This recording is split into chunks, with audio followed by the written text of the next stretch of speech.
ಇದು ಸೀಬೆಹಣ್ಣು, ಪೇರಳೆ ಹಣ್ಣು ಅಥವಾ ಗೋವಾ ಸುಕ್ಕ ready. Okay, thank you so much. ನನಗೇನೆ ಶಾಕ್ ಆಯಿತು. ಅಂದರೆ ಒಂದು ನೀವು ಮಾಡಿದ ವಿಧಾನ, ನೆಕ್ಸ್ಟ್ ಅದನ್ನು ಈಸಿಯಾಗಿ ತುಂಬ ಕ್ವಿಕ್ಕಾಗಿ ಮಾಡಿಕೊಟ್ರಿ. ಸೊ ಇನ್ನು ಫ್ಲೇವರ್ ಹೇಗೆ ಬರ್ತದೆ ಅಂತ ನೋಡಬೇಕು. ಮೊದಲಿಗೆ ಕರಿ ಮಾಡ್ತಿದ್ದೀರಾ? ಗವದು ಕರಿ ಮಾಡ್ತೀನಿ. ಓಕೆ, ಮತ್ತೆ ಸ್ವೀಟ್ ಮಾಡಿ. ಸ್ವೀಟ್ ಮಾಡುವ. ಏನು ಕೊಡಲಿ ನಿಮಗೆ? ಬನ್ನಿ, ನನಗೆ ಇದಕ್ಕೀಗ ಸ್ವಲ್ಪ ಆಯಿಲ್ ಹಾಕಿ. ಸ್ವಲ್ಪ ನಾವು ನಮ್ಮ ಅಡುಗೆ ಮನೆಯಲ್ಲಿ ಬಳಸ್ತೇವೆ ನಡಿಲಾ ಪ್ರೀಮಿಯಂ ರಿಫೈನ್ಡ್ ಸನ್ಫ್ಲವರ್ ಆಯಿಲ್. ಸಾಕು ಸಾಕು ಸಾಕು. ಫಸ್ಟಿಗೆ ಇದು ಕಟ್ ಮಾಡಿ ತಂದಿದ್ದೀನಿ ಗೋವಾ. ಓಕೆ, ಅದನ್ನು ಹಾಕುವ. ಸೊ ಅದನ್ನು ಫ್ರೈ ಮಾಡ್ಕೊಳ್ಬೇಕು ಮೊದಲಿಗೆ. ಸ್ವಲ್ಪ ಬಾಡಿಸ್ಕೊಂಡ್ರೆ ಸ್ವಲ್ಪ ಬೇಗ ಬೇಯ್ತದೆ ಹೇಳಿ ಅಷ್ಟೇ. ಹಾಗೆ ಹಾಗೆ ಹಾಕಿ ಎಲ್ಲ ಮಸಾಲೆ ಒಟ್ಟಿಗೆ ಇಡ್ಬೋದು.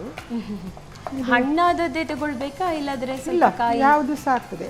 ಆ್ಯಕ್ಚುಲಿ ಇದು ಮಾವಿನಕಾಯಿಯಲ್ಲಿ ಮಾಡುವಂತ, ಮಾವಿನಕಾಯಿಯಲ್ಲಿ ಸಹ ಮಾಡ್ಬೋದು.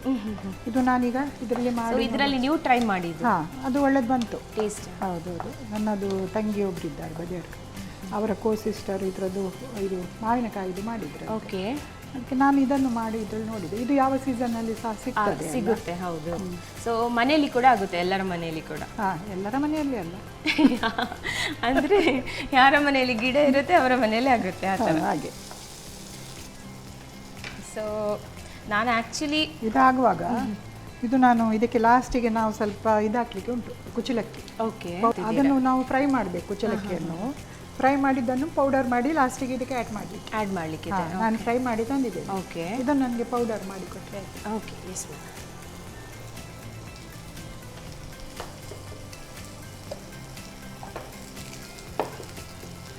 ಸೊ ಕರೆಕ್ಟಾಗಿ ಇಷ್ಟು ಇದಕ್ಕೆ ಫ್ರೈ ಮಾಡ್ಕೊಳ್ಬೇಕು. ಹೌದು. ಅಲ್ಲ, ಸ್ವಲ್ಪ ತರಿದ್ರೆ ಸಹ ಅಡ್ಡಿಲ್ಲ, ಪರವಾಗಿಲ್ಲ. ತುಂಬ ನಯ ಆಗೋದು ಬೇಡ, ಸ್ವಲ್ಪ ತರಿದ್ರೆ ಸಹ ಆಗ್ತದೆ, ಆಗುತ್ತೆ.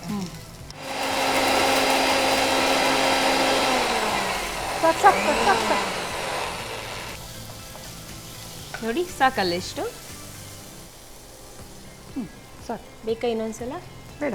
ಅಂದರೆ ತುಂಬ ಇದು ಬಾಡಬೇಕಾ ಇಲ್ಲಾಂದ್ರೆ ಸ್ವಲ್ಪ? ಇಲ್ಲ, ನಾವು ನೀರು ಹಾಕಿ ಬೇಯಿಸ್ಲಿಕ್ಕೆ ಉಂಟು. ಇದು ಮಸಾಲೆ ಒಟ್ಟಿಗೆ ಬೇಯಬೇಕು. ಓಕೆ, ಅಂದರೆ ಇದು ಮಸಾಲೆ ಎಲ್ಲ ಅದರಲ್ಲಿ ಎಳ್ಕೊಳ್ಬೇಕು. ಮಸಾಲೆ ಎಂತ ಇಲ್ಲ, ಸಿಂಪಲ್ಲು. ಸ್ವಲ್ಪ ಚಿಲ್ಲಿ ಪೌಡರ್ ಮತ್ತು ಟರ್ಮರಿಕ್ ಪೌಡರ್ ಅಷ್ಟೇ. ಸೊ ಈಗ ಹೆಚ್ಚಾಗಿ ನಾನು ಕೇಳ್ಪಟ್ಟಿದ್ದೇನೆ, ನೀವು ಯಾವ ಫ್ರೂಟ್ ತಿಂದರೆ ಇದು ಕೂಡ ಪರವಾಗಿಲ್ಲ, ಪೇರಳೆ ಹಣ್ಣು ತಿನ್ನಿ ಅಂತ ಹೇಳ್ತಾರೆ ತುಂಬ ಜನ. ಹೌದು, ಯಾರಿಗೆ ಸಹ ಆಗ್ತದೆ, ದಿವಸಕ್ಕೆ ಒಂದು. ಸೊ ಯಾರು ಕೂಡ ತಿನ್ಬಹುದಾದ ಒಂದು ಫ್ರೂಟ್ ಅಂದರೆ ನಮ್ಮದು ಗುವಾ, ಅಂದರೆ ಪೇರಳೆ ಹಣ್ಣು. ಹೌದು. ಸೊ ಅದರದ್ದು ಕರಿ ಮಾಡಿದರೆ ಇನ್ನಷ್ಟು ಒಳ್ಳೆಯದು ಅಲ್ಲ? ಹೌದು. ಅಂದರೆ ತಿನ್ನೋದು ಮತ್ತು ಇದರಲ್ಲಿ ಸಹ ಒಮ್ಮೆ ಹೋಗ್ತದಲ್ಲ, ಯಾವುದಾದ್ರು ಸ್ಪೆಷಲ್ ಆಗಿ ಸ್ವಲ್ಪ ಜಾಸ್ತಿ ಹೋಗ್ತದೆ. ಆ ಥರ. ನಾನು ಇದಕ್ಕೀಗ ಸ್ವಲ್ಪ ಟರ್ಮರಿಕ್ ಪೌಡರ್ ಹಾಕ್ತೇನೆ. ಓಕೆ, ಸ್ವಲ್ಪ ಹಾಕಿದರೆ ಸಾಕು, ಒಂದು ಹಾಫ್ ಸ್ಪೂನ್ಗಿಂತ ಕಮ್ಮಿ. ಮತ್ತು ಚಿಲ್ಲಿ ಪೌಡರು ನಿಮಗೆ ಖಾರಕ್ಕೆ ಎಷ್ಟು ಬೇಕು ಅಷ್ಟು. ಹಾಂ, ತುಂಬ ಖಾರ ಆಗಬೇಕು ಅಂತಿಲ್ಲ ಇದು, ಅಷ್ಟೇ. ಮತ್ತು ಇದಕ್ಕೆ ಹುಣಸೆಹಣ್ಣಿದು ರಸ ಮಾಡಿದ್ದೀನಿ. ಫಸ್ಟಿಗೆ ನೀರಲ್ಲಿ ನೆನೆಸಿ ಸ್ವಲ್ಪ ಎಲ್ಲ ಖಾರ ಹುಳಿ ನೀರು ಹಾಕೊಳ್ಬೇಕಾ? ಹಾಂ.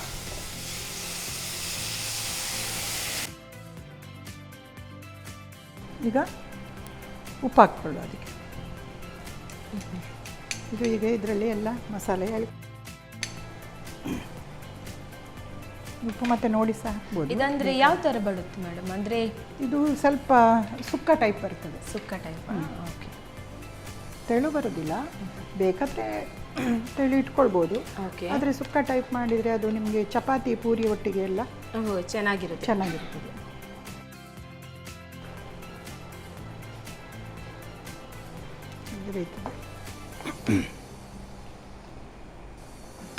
ನೀವು ಅಂದರೆ ಸ್ವೀಟ್ ಪದಾರ್ಥ ಒಂದು ಮಾಡ್ತೀರಲ್ಲ, ಸೊ ನಿಮ್ಮ ಇದರಲ್ಲಿ ಅದಕ್ಕೆ ಕೂಡ ಅದನ್ನು ಆ್ಯಡ್ ಮಾಡ್ಕೊಳ್ತೀರಾ ಪೇರಳೆ ಹಣ್ಣು? ಯಾವುದನ್ನು? ಅದು ಪೈನಾಪಲ್ ಅದನ್ನೆಲ್ಲ ಹಾಕಿ. ಇದು ನಾವು ಅದರದ್ದು ಸಾಸಿವೆ ಅಂತೇಳಿ ಒಂದು ಮಾಡ್ತೀರಾ ಅದಕ್ಕೆ? ಇಲ್ಲ, ಅದನ್ನು ಆ್ಯಡ್ ಮಾಡ್ಕೊಳ್ಳಲ್ಲ. ಅದರದ್ದು ಹೆಸರೇ ಅವನಸಂಬೆ ಸಸಾಮ್ ಅಂತ. ಹಾಕಿದರೆ ಗ್ರೇಪ್ಸ್ ಆಗ್ತದೆ. ಗ್ರೇಪ್ಸ್ ಇಲ್ಲಿ ಮಾಡಿ ತೋರಿಸಿದ್ದೇನೆ ನಾನು. ಹೌದಾ? ಓಕೆ. ಅಂದರೆ ಅದರಲ್ಲಿ ಆ್ಯಪಲ್ ಗ್ರೇಪ್ಸ್ ಎಲ್ಲ ಆ್ಯಡ್ ಆಗಿರುತ್ತಲ್ಲ? ಇಲ್ಲ, ಅದಕ್ಕೆ ಆ್ಯಪಲ್ ಎಲ್ಲ ಹಾಕೋದಿಲ್ಲ, ಖಾಲಿ ಪೈನಾಪಲ್ ಮತ್ತು ಗ್ರೇಪ್ಸ್ ಮಾತ್ರ. ಅದಕ್ಕೀಗ ಸ್ವಲ್ಪ ಕಾಯಿ ತುರಿ ಹಾಕುವ, ಓಕೆ. ಮತ್ತು ಸ್ವಲ್ಪ ಬೆಲ್ಲ ಬೆಲ್ಲ. ಸ್ವೀಟಿಗೆ. ಇದು ಸಿಹಿ ಹುಳಿ ಖಾರ ಎಲ್ಲ ಮಿಕ್ಸ್ ಆಗಿ ಬರ್ತದೆ. ಹೌದು, ಚಿಕ್ಕದು ಮಾಡಿ ಸ್ವಲ್ಪ. ನನಗೆ ಕ್ಯೂರಿಯಾಸಿಟಿ ಆಗ್ತಾಯಿದೆ ಇದು ಹೇಗೆ ಬರ್ಬೋದು ಫೈನಲ್ ಫ್ಲೇವರ್ ಅಂತ. ಅದರಲ್ಲಿ ಇದರಲ್ಲಿ ಎಲ್ಲ ಇದೆ, ಖಾರ, ಹುಳಿ, ಸ್ವೀಟ್. ಹೌದು. ಸೊ ಮ್ಯಾಂಗೋ ಹಾಕಿ, ಮ್ಯಾಂಗೋ ಅಂದರೆ ಮ್ಯಾಂಗೋ ಇದಕ್ಕೆ ಹಾಕಿದರೆ ಆಯಿತು, ಪೇರಳೆ ಬದಲು. ಪೇರಳೆ ಬದಲಿಗೆ ಮ್ಯಾಂಗೋ ಹಾಕೋದು, ಸ್ವಲ್ಪ ನೀರು ಹಾಕಿ ಸ್ವಲ್ಪ ಬೇಯಬೇಕು. ಅದು ಮಸಾಲೆ ಎಲ್ಲ ಎಳ್ಕೊಳ್ಬೇಕು. ಮತ್ತು ಇದು ಸಾಕುವಾಗ ಇನ್ನು ಸಾಕು ಸಾಕಾ?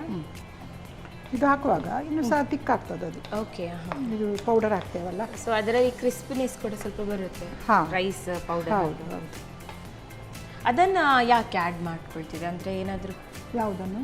ರೈಸ್ ಪೌಡರ್ ಅದು ಟೇಸ್ಟ್ ಕೊಡ್ತದೆ, ಒಂದು ಡಿಫ್ರೆಂಟ್ ಟೇಸ್ಟ್ ಉಂಟು ಅದಕ್ಕೆ, ಒಂದು ರುಚಿ ಕೊಡ್ತದೆ ಮತ್ತು ಥಿಕ್ನೆಸ್ ಕೂಡ ಬರ್ತದೆ. ಅದು ನೀವು ತಿಂದು ನೋಡುವಾಗ ಗೊತ್ತಾಗ್ತದೆ ಡಿಫ್ರೆನ್ಸ್ ಅಂತ ಉಂಟು. ನನಗೆ ಅಂದರೆ ಕರಿ ಹೇಳಿದ್ರಲ್ಲ, ಸೊ ಅದಕ್ಕೆ ಇದನ್ನು ಆ್ಯಡ್ ಮಾಡಿ ನಾನು ಫಸ್ಟ್ ಟೈಮ್ ನೋಡ್ತೇನೆ. ಸುಕ್ಕ ಟೈಪ್. ಕರಿ ಬೇಕಾದರೆ ನೀವು ಹೀಗೆ ಸ್ವಲ್ಪ ನೀರು ಹಾಕಿ ಜಾಸ್ತಿ ಇಟ್ಟರೆ ಕರಿ ಆಗ್ತದೆ. ಓಕೆ. ಹೌದು, ಅದಕ್ಕೆ ನಾನು ಪದಾರ್ಥ ಹೇಳಿದಾಗ ಅಂದರೆ ಸುಕ್ಕ ಡ್ರೈ ಆಗಿ ಆ ಫಿನಿಶಿಂಗಲ್ಲಿ ಬರುತ್ತೆ ಲಾಸ್ಟಲ್ಲಿ. ಹೌದು, ಅದಕ್ಕೆ ಇದಕ್ಕೊಂದು ಒಗ್ಗರಣೆ ಹಾಕಿಕೊಂಡ್ರೆ ಆಯಿತು, ರೆಡಿ ಆಗುತ್ತೆ. ಒಂದು ಕುದಿ ಬರಲಿ ಇದು. ಓಕೆ. ಮತ್ತು ಇದನ್ನು ಪೌಡರ್ ಹಾಕಿದರೆ ಆಯಿತು. ಸೊ ಇದು ತುಂಬ ಕ್ವಿಕ್ ಆಗಿ ಆಗುತ್ತೆ. ಹಾಗಾದ್ರೆ ಮನೆಯಲ್ಲಿ ವೆಜಿಟೇಬಲ್ಸ್ ಇಲ್ಲ, ಫ್ರೂಟ್ ಇದ್ರೆ ಆಯಿತು. ನಮ್ಮದು ರೆಡಿ. ಹೇಳಿದಾಗೆ ಮನೆಯಲ್ಲಿ ಎಲ್ಲರ ಮನೆಯಲ್ಲಿ ಅಂದರೆ ಯಾರ ಮನೆಯಲ್ಲಿ ಗಿಡ ಇರುತ್ತೆ ಅವರಿಗೆ ಇದನ್ನು ಈಸಿಯಾಗಿ ಮಾಡ್ಕೊಳ್ಬೋದು. ನಾವು ಇದಾಗುವಾಗ ಇದಕ್ಕೆ ಒಂದು ಒಗ್ಗರಣೆಗೆ ಒಂದು ರೆಡಿ ಮಾಡಿಕೊಳ್ಳುವ ಈಚೆಗೆ. ಅದನ್ನು ಸೊ ಇಟ್ಕೊಳ್ಬೇಕು ಒಗ್ಗರಣೆಗೆ ಇಟ್ಬಿಟ್ಟು.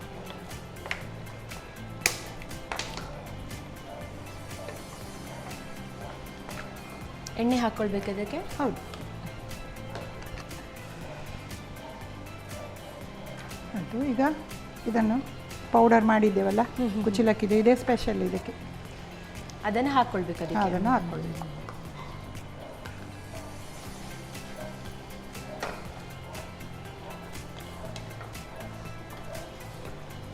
ಅದರದ್ದೊಂದು ಪರಿಮಳ ಬರ್ತಾ ಉಂಟು. ನಮ್ದಂದ್ರೆ ಕುಚಿಲಕ್ಕಿದು ಉಂಡೆ ತಿಂತೇವೆ ನಾವು. ಹೌದು, ಆ ಥರ ಪರಿಮಳ ಬರ್ತಾ ಉಂಟು. ಅದು ಬಿಸಿ ಆಗಲಿ. ಓಕೆ, ಸಾಕು, ಇಷ್ಟಾದರೆ ಸಾಕು. ಗ್ಯಾಸ್ ಆಫ್ ಮಾಡಿ ಈಗ ಒಗ್ಗರಣೆ ಹಾಕಿದರೆ ಹೌದು. ಇಲ್ಲಿ ಎಣ್ಣೆ ಕೂಡ ಬಿಸಿ ಆಯಿತು.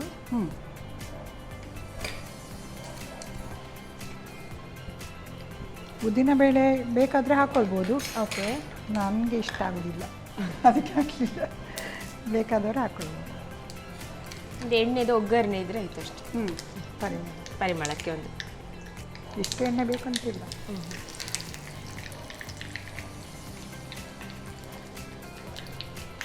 ಸಾಕು, ಸಾಕಲ್ಲ? ಗ್ಯಾಸ್ ಆಫ್ ಮಾಡ್ಕೊಳ್ತಾನೆ. ಒಂದು ನಿಮಿಷ. ಆಫ್ ಮಾಡಿ.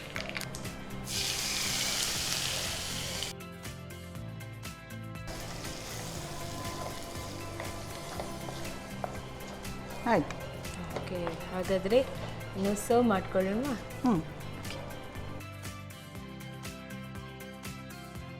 ಇದಾಯಿತು.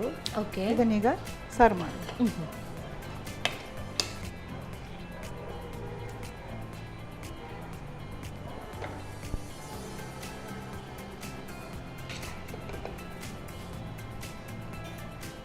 ಇದು ಸೀಬೆಹಣ್ಣು, ಪೇರಳೆ ಹಣ್ಣು ಅಥವಾ ಗೋವಾ ಸುಕ್ಕ ready. Okay, thank you so much. ನನಗೇನೆ ಶಾಕ್ ಆಯಿತು. ಅಂದರೆ ಒಂದು ನೀವು ಮಾಡಿದ ವಿಧಾನ, ನೆಕ್ಸ್ಟ್ ಅದನ್ನು ಈಸಿಯಾಗಿ ತುಂಬ ಕ್ವಿಕ್ಕಾಗಿ ಮಾಡಿಕೊಟ್ರಿ. ಸೊ ಇನ್ನು ಫ್ಲೇವರ್ ಹೇಗೆ ಬರ್ತದೆ ಅಂತ ನೋಡಬೇಕು, ಟೇಸ್ಟ್ ಮಾಡಿ ಹೇಳ್ತಾನೆ madam. Thank you so much madam. ನೋಡಿದ್ರಲ್ಲ ವೀಕ್ಷಕರೇ, ಸೀಬೆ ಹಣ್ಣು ಪೇರಳೆ ಹಣ್ಣಿನ ಸುಕ್ಕ ರೆಡಿಯಾಗಿದೆ. ಇದನ್ನು ತುಂಬಾ ಈಸಿಯಾಗಿ ಮಾಡ್ಕೊಳ್ಬಹುದು. ಯಾವ ರೀತಿ ಮಾಡ್ಕೊಳ್ಳೋದು ನೋಡ್ಕೊಂಡು ಬನ್ನಿ. ಸೀಬೆ ಹಣ್ಣಿನ ಸುಕ್ಕ ತಯಾರಿಸುವ ವಿಧಾನ. ಮೊದಲಿಗೆ ಸ್ವಲ್ಪ ಎಣ್ಣೆಯನ್ನ ಬಿಸಿ ಮಾಡಿಕೊಂಡು ಚಿಕ್ಕ ತುಂಡುಗಳಾಗಿ ಮಾಡಿದ ಸೀಬೆ ಹಣ್ಣನ್ನು ಹುರಿಯಿರಿ. ನಂತರ 1/4 ಚಮಚದಷ್ಟು ಅರಶಿನ ಪುಡಿ, 2 ಚಮಚ ಮೆಣಸಿನ ಪುಡಿ, ಹುಣಸೆ ರಸ, ಸ್ವಲ್ಪ ನೀರು, ರುಚಿಗೆ ತಕ್ಕಷ್ಟು ಉಪ್ಪು ಹಾಕಿ ಬೇಯಿಸಿ. ಸೀಬೆ ಹಣ್ಣು ಬೆಂದ ನಂತರ ತೆಂಗಿನ ತುರಿ ಹಾಗೂ ಸ್ವಲ್ಪ ಬೆಲ್ಲ ಹಾಕಿ ಬೇಯಿಸಿಕೊಳ್ಳಿ. ಆ ನಂತರ ಹುರಿದ ಕುಚಲಕ್ಕಿಯನ್ನು ತರಿತರಿಯಾಗಿ ಪುಡಿ ಮಾಡಿಕೊಂಡು ಸೀಬೆ ಹಣ್ಣಿಗೆ ಸೇರಿಸಿ ಚೆನ್ನಾಗಿ ಬೆರೆಸಿಕೊಳ್ಳಿ. ಕೊನೆಯಲ್ಲಿ ಸ್ವಲ್ಪ ಎಣ್ಣೆ ಬಿಸಿ ಮಾಡಿಕೊಂಡು ಸಾಸಿವೆ, ಕರಿಬೇವು ಹಾಕಿ ಒಗ್ಗರಣೆ ಮಾಡಿಕೊಂಡರೆ ಬಿಸಿ ಬಿಸಿಯಾದ ರುಚಿಕರವಾದ ಸೀಬೆ ಹಣ್ಣಿನ ಸುಕ್ಕ ತಯಾರು. ನಮ್ಮ ಟಿವಿ ಫೇಸ್ಬುಕ್ ಪೇಜ್ ನ ಲೈಕ್ ಮಾಡಿ, ಯೂಟ್ಯೂಬ್ ಚಾನೆಲ್ ನ ಸಬ್ಸ್ಕ್ರೈಬ್ ಮಾಡಿ, ನಮ್ಮ ಎಲ್ಲಾ ಯೂಟ್ಯೂಬ್ ವಿಡಿಯೋ ಅಪ್ಡೇಟ್ಸ್ಗೆ ಬೆಲ್ ಐಕಾನ್ ಕ್ಲಿಕ್ ಮಾಡಿ. ನಮ್ಮ ಟಿವಿ ಕರಾವಳಿ ಕರ್ನಾಟಕದ ನಾಡಿಮಿಡಿತ.